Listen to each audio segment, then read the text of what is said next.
বাড়ি আসলে এইভাবে কাজ কাম করি খাইতে হবে। তোমার বাপ কি করি আমার বাড়ি বসি বসি খাবা তাই হবে নাকি? তোমার তো টাকা পয়সা লাগবে। আর টাকা দেবে মানে টাকার কথা কই তুমি কি আমার কুটা দিস? সকাল সকাল ঘুমের তুইটি মিজাজটা কি পরিমাণ গরম হয়ে যায় এই ধরনের।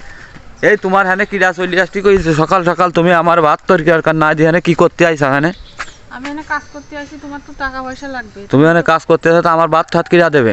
ভাতটা তো আমি গুছাই থুই আসি, তুমি খাওনি কেন? আর টাকা দেবে মানে টাকার কথা কই তুমি কি আমার কুটা দিচ্ছাও নাকি?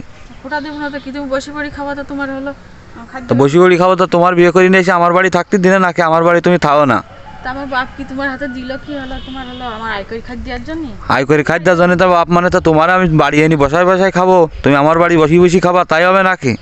ওই সমস্ত কোনো কথাবার্তা আমার কাছে কলি কাজ হবে না। আমি কি বসে পড়ি খাই? আমি সকালবেলা উঠে সব বাসি কাজ গুছাই এই আসি বুইটি কাজ করতে। আমি বসে পড়ি খাই? তুমি তো বসে পড়ি খাও।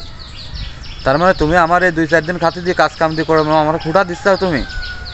এই যে আমার বাড়ি এই থাকতে চাও, আমার জমিতে থাকতে চাও, আমার ঘরে থাকতে চাও, আমার কাঠ পালঙ্গের ঘরে শুচ্ছাও শুয়ে আবার তুমি আমার লম্বা লম্বা কথাবার্তা করছাও। বসে পড়ি খাও না?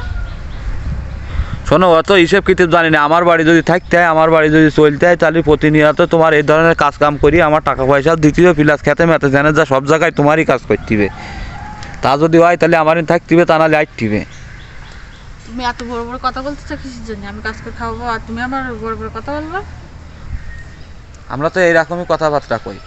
ওই সমস্ত পুরনো হিসেব কিতাব সব ভুলে যেতে। পুরনো হিসেব কিতাব কি মনে ছিল না যখন নিয়ে আইলে? মনে ছিল আমার বাড়ি আসলে এইভাবে কাজ কাম করি খাইতে হবে। তোমার বাপ কি কইলো কি? তোমার বাপ কইলো আর ধরি যে যাও ধরি তোমার হাতে দিলাম বাবা তুলি এখন তুমি ঠিকঠাক ভাবে নিয়ে চলাফেরা করি কাজ কাম করি বুঝাই দিল। তার মানেটা কি তুমি কাজ কাম করবা না? হ্যাঁ আমি কাজ কাম করে খাতে দেবো তোমার। অবশ্যই কাজ কাম করে খাই দিতে হবে। তো যাই হোক বুঝতে পারিস না বলো তো লজ্জা ভাই একটা নাটক বানাচ্ছিলাম। এইসব আমার কিন্তু হবে না, ভাবিলাম যে একটা নাটক করবো আমরা দুইজন।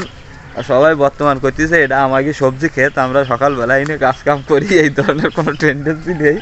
সবাই বানায় নাটক, তাই আর কি চাইছিলাম যে আমরাও একটা নাটক ঠাটক করি। তো মূলত এটা একটা নাটক, কোনো ডোন্ট বি সিরিয়াস, এটা একটা মজা করার জন্যই বানাইছি। তো সামনে চিন্তা ভাবনা আছে এরকম যে আছে আমরা মোটামুটি একটু অর্ধেক ওই শর্ট ফিল্ম মতো বানাবো। তো সিরিয়াসলি এটা অনেক সকাল, এখন সকাল 6টা, আমরা এসেছিলাম আমাদের সবজি খেতে।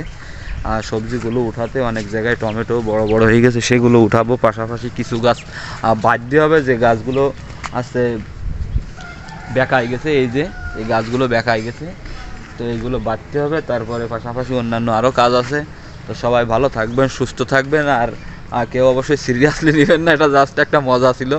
আর আমাদের জন্য অবশ্যই দোয়া করবেন। আল্লাহ হাফেজ।